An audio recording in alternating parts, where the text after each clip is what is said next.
And ఇంకో విషయం ఏంటంటే బండి శివ అనే వ్యక్తి వేరు, శివ చౌహాన్ అనే వ్యక్తి వేరు. శివ చౌహాన్ నేను.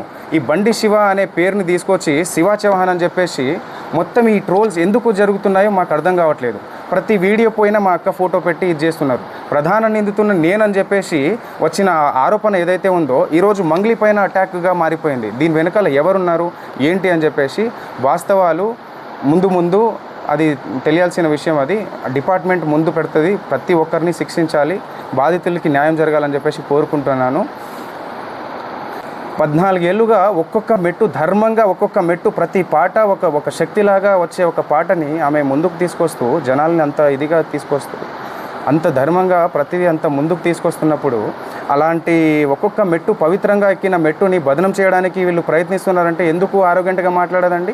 నా ఏ తప్పు లేదు, నా తప్పు లేదని చెప్పేసి ఎందుకు చెప్పకుండా ఉంటుంది? ఆమె సైలెంట్గా ఎందుకు ఉండాలి? మీరు అడిగిన ఏదైతే అవి డబ్బులు ఏవైతే అడిగారో అని చెప్పేసి నాకు ఇట్లా అని చెప్పేసి ఎందుకు? మేము ఏదైనా లీగల్గా వెళ్తున్నాం. ఇంతవరకు రాకుండా ఉండడానికి కారణం కూడా అదే.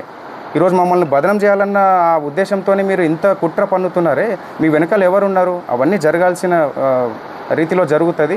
ఇవన్నీ మొత్తం క్లీన్ చీట్ వచ్చిన తర్వాత డిపార్ట్మెంట్ పరంగా మేము ఎలా లీగల్గా ఎవరి మీద చర్యలు తీసుకోవాలనేది కూడా తప్పకుండా తీసుకుంటాం.